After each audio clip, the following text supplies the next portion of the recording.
Hello everyone and welcome to Lost in the Reel. Today we'll be going over the Japanese animated film Belle, a modern retelling of Beauty and the Beast. G-Kids is doing a huge nationwide cinema rollout of the anime film, hoping to capture the same audience that came in droves to see Demon Slayer last year, as well as families.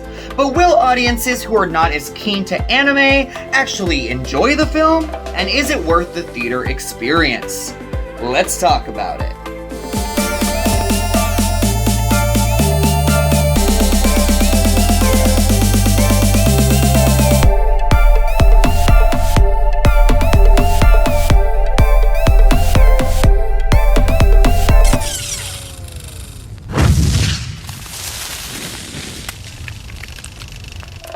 Belle is written and directed by Mamoru Hosoda. The film follows Suzu, a shy high school student living in a rural village. For years, she has only been the shadow of herself. But when she enters You, a massive virtual world, she escapes into her online persona as Belle, a globally beloved singer. Before I get started on my review, I want to point out that I received an at-home screener of the subtitled version of Belle.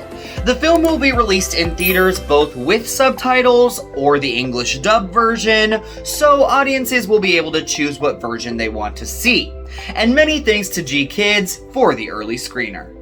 When I first turned on Belle, my first thought was, do we really need another retelling of Beauty and the Beast in our lives? But as the film progressed, I realized, as I should have known, from master filmmaker Mamoru Hosoda, who gave us such classics as The Boy and the Bear, Wolf Children, and Summer Wars, that he certainly puts his own twist on the beloved story.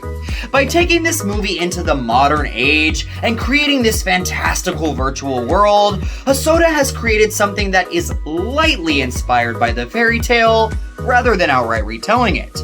And in doing so, Belle feels completely original, yet comfortingly reminiscent. The film follows a teenage girl named Suzu, who after a horrible tragedy has become the shell of her old self. She yearns to belt out into song and to show the world who she really is, but cannot bring herself to open up. She discovers the world You, a kind of online role-playing platform where some kind of body-sharing technology brings out the user's strengths to create the ultimate version of themselves. In this world, Suzu goes by Belle, and quickly becomes a global phenomenon by sharing her music online. One day she comes across a player known as the Beast, or the Dragon, an extremely powerful player who is being hunted down by the moderators, or policing force of You. She is quickly drawn to the Beast, but learns that in the real world, he is harboring a painful secret. I would say that I'm a pretty big anime fan, although I'm not up to date at all on any of the popular shows in the medium at the moment. But I have admired the masters such as Hayao Miyazaki, Satoshi Kon, Katsuhiro Otomo, Makoto Shinkai, and Belle's helmer Mamoru Hosoda for nearly all of my life. So I can't say for sure if audiences who are completely unfamiliar with anime or find the medium to be too out there or weird will be drawn to this film. But what I can say is this: if you enjoy beautiful and deeply moving filmmaking, then you will almost surely love Belle. The film, from top to bottom, is absolutely gorgeous, harboring some of the most visually stunning animation I have ever laid my eyes on. The world of You is so vividly realized, not just in concept, but in aesthetic as well. Although you surely will have some questions about the logistics of it all, Hosoda is able to very quickly explain the rules of his world and how it works, ensuring that his audience is able to spend as much time there as possible to experience its many visual joys.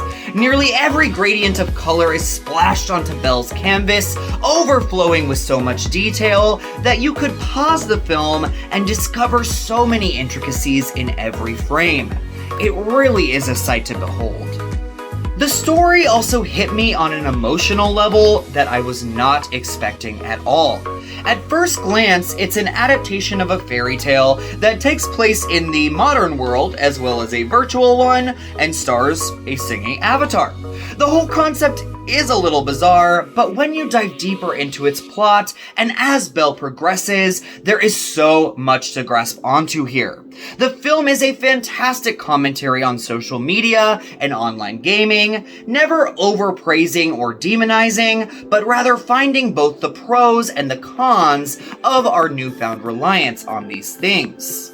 I also related very much to its portrayal of content creation, dealing with trolls and haters, pouring your heart out into your work, finding solace and courage in your internet persona, all the while hiding behind it as well. Belle also delves into deeper and more difficult human drama as it goes on, which I wouldn't dare spoil here, but this adds even more emotional weight to the film, which was a very pleasant surprise. Last, but definitely not least, I have to touch upon the music in Belle because it is so freaking good. I wasn't at all expecting a musical when I jumped into the movie, and I wouldn't necessarily say it is the definition of the term, but there are numerous musical numbers throughout. And boy, are each and every one of them showstoppers. There is not a single dud within the bunch.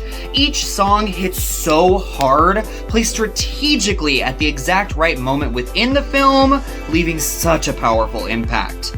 This leads me to be very curious to watch the English dub to see if they are able to at all reach the quality of Koho Nakamura's angelic voice, because I highly doubt it. Of course, with any film, I try to always find the positives and the negatives, but here I'm just going to be nitpicking with my small issues.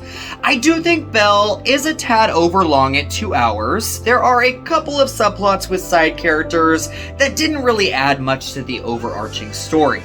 And I also was highly annoyed by Suzu's best friend Hiro, who, let's be honest, is a straight up biatch. I really wish she had treated our lead character with a little more respect, or had some kind of realization of her actions later on in the film.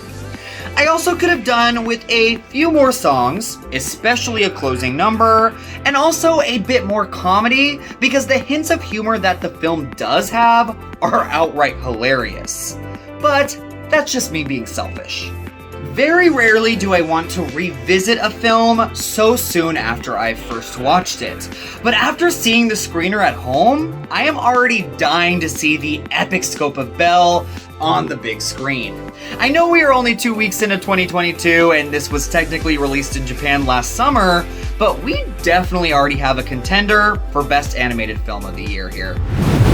So I will be giving Belle 4.25 microphones out of 5. With drop-dead gorgeous animation, a poignant and moving story, powerful themes for the modern age, and a soul-stirring soundtrack, Belle will most certainly resonate with audiences of all ages and is a magical tour de force not to be missed.